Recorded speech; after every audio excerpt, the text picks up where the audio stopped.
नमस्ते दर्शकों। और आज हम राजसी मोर के आकर्षक दुनिया में उतरेंगे।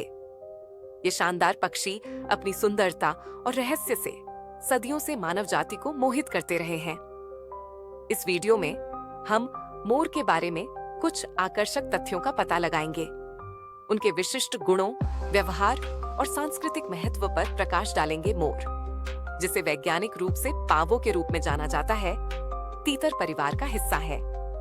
मोर शब्द विशेष रूप से नर पक्षी को संदर्भित करता है, जबकि मादा को मटर कहा जाता है। मोर अपने चमकीले रंगों और जटिल पंखों के लिए जाने जाते हैं, जो उन्हें पक्षी जगत में सबसे अधिक पहचानने योग्य प्रजातियों में से एक बनाते हैं। मोर की सबसे विशिष्ट विशेषता उनके शानदार पंख हैं। नर मोर या मोर एक लंबा इंद्रधनुषी पूंछ विकसित करते हैं, जो सैकड़ों शानदार पंखों से बना होता है। ये पंख जटिल पैटर्न और रंगों से सजे होते हैं, जिनमें हरे, नीले, पीले और लाल रंग शामिल हैं। मोर के पंख लगभग 6 फीट तक बढ़ सकते हैं। मोर के सिर पर एक पंख का मुकुट भी होता है, जो उनकी सुंदरता में और इजाफा करता है। मोर ज्यादातर जमीन पर रहने वाले पक्षी हैं, लेकिन वे रात में पेड़ों पर सोते हैं। वे सर्वाहारी हैं, जो बीज, फल, कीड़े और छोटे जीवों का सेवन करते हैं। मोर अपने विशिष्ट चीखने वाले कॉल के लिए जाने जाते हैं, जिसका उपयोग वे संवाद करने और क्षेत्र स्थापित करने के लिए करते हैं।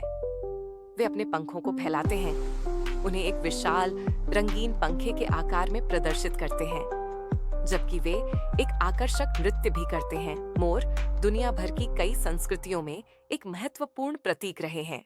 हिंदू धर्म में मोर को धन और करुणा के देवता कार्तिकेय से जोड़ा जाता है।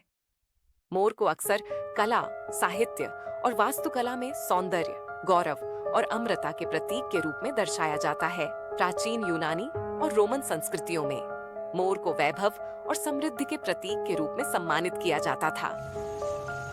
हालांकि मोर व्यापक रूप से पाए जाते हैं, लेकिन कुछ प्रजातियों को उनके आवास के नुकसान और शिकार के कारण खतरे का सामना करना पड़ता है।